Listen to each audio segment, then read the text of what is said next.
Agora falando especificamente de histologia vegetal, né? Agora a gente vai entrar nos tecidos mesmo. Histologia, isto significa tecido, logia, estudo, então é o estudo dos tecidos. A gente vai falar primeiramente dos meristemas. Meris vem de meio, estemas, coroa. Eles são tecidos embrionários, ou seja, são tecidos indiferenciados, com alta taxa de divisão celular, ou mitose, sendo eles indiferenciados, ou seja, eles não têm ainda uma função determinada.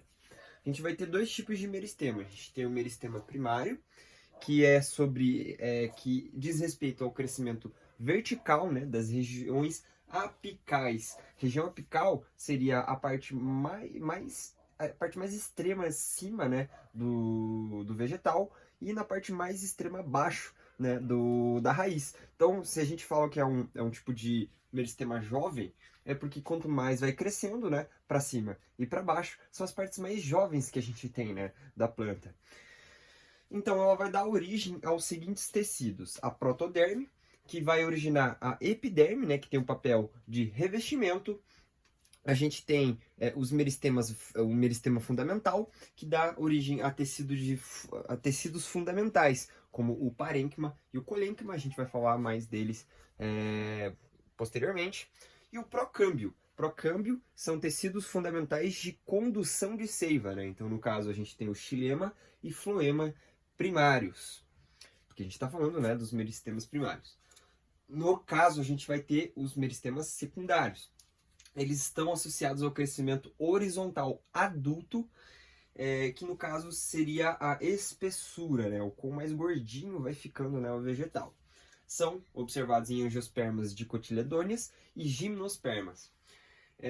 Surgem como um processo de desdiferenciação. O que é o processo de desdiferenciação?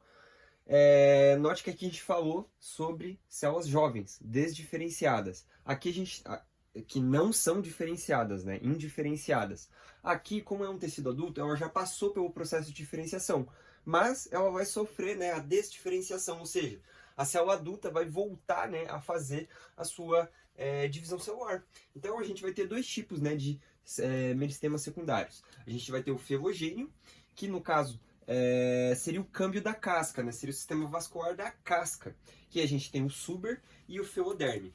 Então, aqui a gente observa que na casca, para fora ele vai gerar o suber, que é a casca que a gente observa mesmo. E mais para dentro ela vai gerar a feoderme. Esse conjunto da casca, né, de três tipos de tecido, é a periderme. Lembrando que o felogênio é o meristema secundário. No caso, a gente vai ter também outro tipo, que é o câmbio vascular, que é o câmbio da região interna. Então, vai ser esse mesmo processo de desdiferenciação na parte mais interna, no cilindro central, né, da árvore. Então, do câmbio na parte mais externa, a gente vai ter o floema, e na parte mais interna, a gente vai ter o xilema.